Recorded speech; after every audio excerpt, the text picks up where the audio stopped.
So Spurgeon became, at that point, a devoted evangelist. He started to preach at Sunday schools, which again, in the 1800s was a little different. When I say Sunday school today, you think of the group of kids that are making chaos in the service. They're whisked away to another room, right? And they're kind of given some crafts and some colouring in and sing some Jesus songs, and they return to their parents after the service is over. That's not what Sunday school meant in the 1800s. Sunday school was often more of a Bible study that was kind of pre-worship service.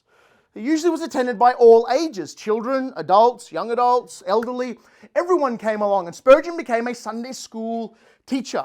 And soon enough, his little Sunday school group began to balloon in number, into the hundreds, in fact, because people adored the charming, simple way that he proclaimed the gospel. And others could see this gift. He's literally 15 years old. He's not gone to college. He's not even graduated high school, but people could see this ability to communicate truth in not just a compelling and an engaging way, but in a simple way. It could be grasped by anyone. This was really, throughout Spurgeon's entire life, this was one of the chief attributes and gifts that God had given him. He could speak in what's known as the vernacular, the local language of the people, what Spurgeon would call the marketplace language. Spurgeon said, if I can't get up alongside a plowman or a blue-collar labourer, a lorry truck driver, a cab driver, I'm modernizing a little bit, if I can't get alongside them and speak the same truths as I do in the pulpit, and they don't understand what I'm saying, then I am a failure in my charge as a preacher. So Charles Spurgeon was actually tricked into his first preaching the gospel in a church service. He refused to engage. He'd always rebuffed the invitations. He was a young kid, barely converted, and yet preachers everywhere started to invite him to preach in their churches, but he always resisted.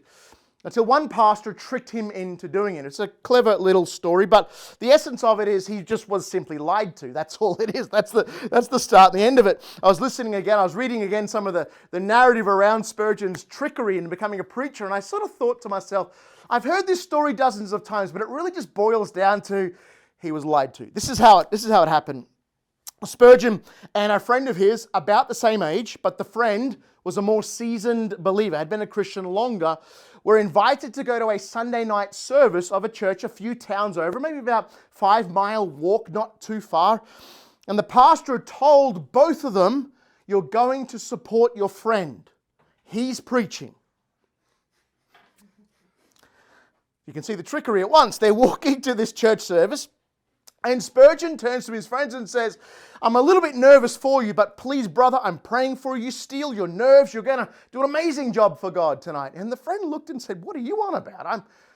I'm here to pray for you. You're the one that's going to be preaching. I'm just here to support you. And well, this ended up in a bit of a row between these two friends. Neither of them wanted to volunteer, and yet here they were, inching closer to this town and getting closer on the clock to the service. One of them had to volunteer, and the friend said to Spurgeon, don't you teach Sunday school? Why don't you just get one of your Sunday school lessons and kind of sermonize it, and then that'll be enough. And so Spurgeon realized that, the jig was up. He wasn't getting out of this, and so he went to this tiny little church. It was actually in kind of a dining room of a large home in the town, and preached the gospel. They sung some hymns. He says his knees were shaking violently. His hands were sweating, almost pools of sweat at his feet. He was just desperately nervous. But apparently he did a pretty darn good job, because toward the end of the service, the little old lady sitting in the back yelled out, and how old are you? And Spurgeon says, well, I'm under 60. She says, under 16, I should think. Well, she'd nailed it. He was literally 15. So he says, well, let's leave those discussions till after the service. And they began to sing a hymn. A couple of months later, he was invited to become a pastor of a church in Waterbeach, his first pastorate, at 16 years of age. Barely out of high school, no Bible college, no seminary, none of that. And he's now pastoring a church at Waterbeach. And the town was swept up in revival.